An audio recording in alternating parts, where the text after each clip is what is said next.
اعوذ باللہ من الشیطان الرجیم بسم اللہ الرحمن الرحیم ووهبنا لداود سلیمان نعم العبد انه اواب اذ عرض عليه بالعشی السافنات الجیاد فقال انی احببت حب الخیر عن ذکر ربی حتى توارت بالحجاب ردوها علی فتفق مسحا بالسوق والأعناق وَلَقَدْ فَتَنَّا سُلَيْمَانَ وَأَلْقَيْنَا عَلَى كُرْسِيِّهِ جَسَدًا ثُمَّ أَنَابَ قَالَ رَبِّ اغْفِرْ لِي وَهَبْ لِي مُلْكًا لَا يَنبَغِي لِأَحَدٍ مِّن بَعْدِي إِنَّكَ أَنتَ الْوَهَّابُ۔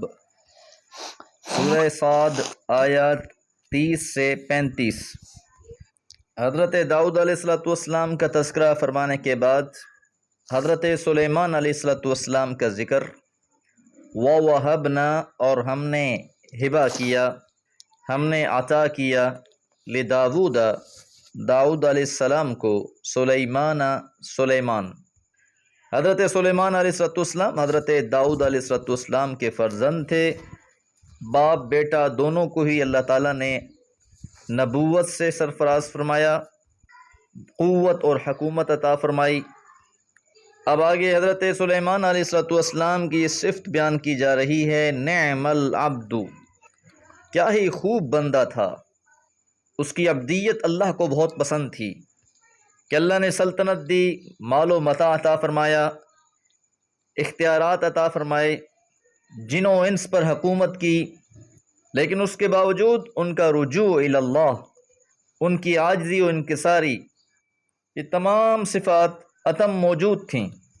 اس لیے ان کی تعریف میں یہ جملہ کہا گیا، نعم العبد، کیا ہی خوب بندہ تھا، انہو بلا شبہ وہ، اواب، خوب رجوع کرنے والا تھا۔ یہی صفت حضرت داؤد علیہ السلام کے لیے بھی بیان کی گئی، انہو اواب، اور ان کے فرزند حضرت سلیمان کے لیے بھی یہی صفت بیان کی گئی۔ اور اس صفت کا کمال یہ ہے کہ بندے کا دل ہر وقت اللہ کی طرف متوجہ رہتا ہے، اور اگر کسی سبب سے ذرا بھی غفلت ہو جائے تو فوراً شدت کے ساتھ رجوع کیا جائے۔ اب حضرت سلیمان علیہ السلام کی زندگی کا ایک واقعہ بیان کیے جا رہا ہے، اذ عرض علیہ، جب پیش کیے گئے ان پر، بالعشی، عصر کے وقت، الصافنات الجیاد، الصافنات اعلیٰ نسل کے عمدہ اصیل گھوڑے، اور الجیاد جید سے اچھے گھوڑے، یہاں یہ بطور صفت بیان کی گئی ہے۔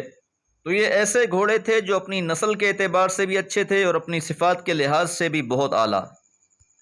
یہ جنگی گھوڑے تھے، ہزاروں کی تعداد میں تھے۔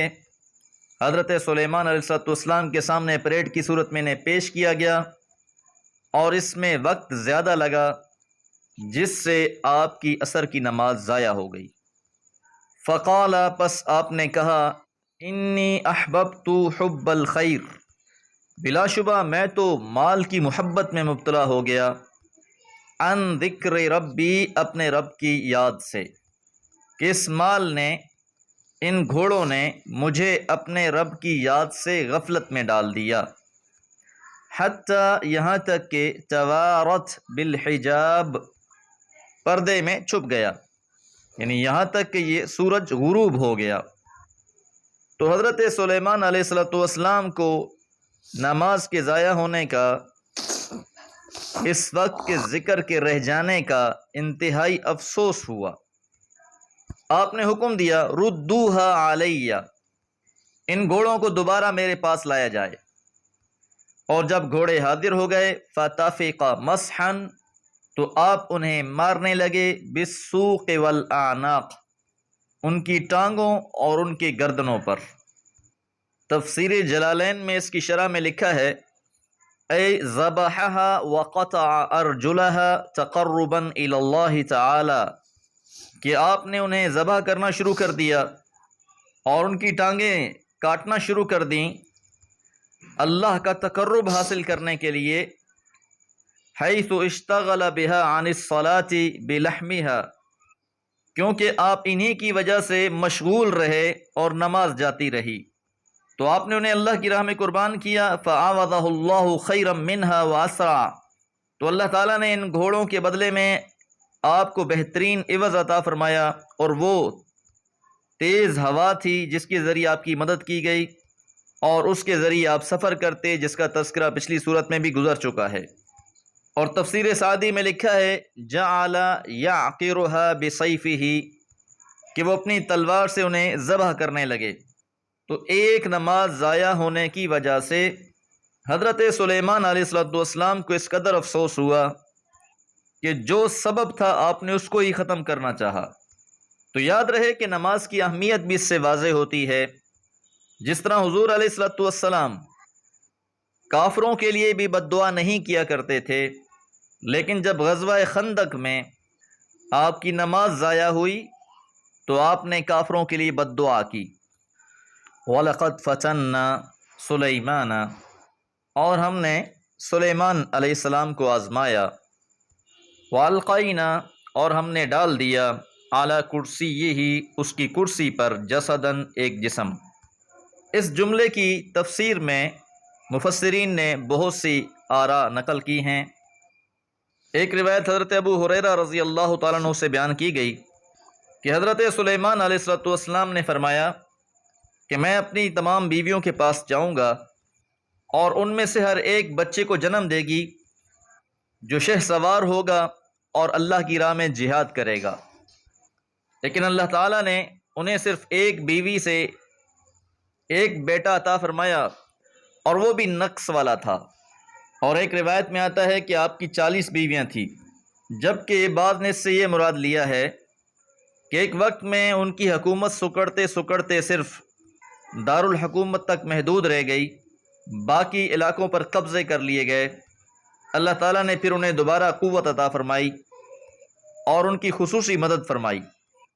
بہرحال اللہ تعالیٰ کی طرف سے جو بھی آزمائش تھی، اس آزمائش میں حضرت سلیمان علیہ السلام نے اللہ تعالیٰ کی طرف رجوع کیا، اس لیے فرمایا ثم اناب، پھر وہ اللہ کی طرف متوجہ ہوئے، قال، اور کہا، رب اغفر لی، اے میرے رب مجھے بخش دے، وہب لی ملکا، اور مجھے بادشاہت عطا فرما، لا ينبغی لأحد من بعدی، ایسی بادشاہت کہ جو میرے بعد کسی کو عطا نہ ہو۔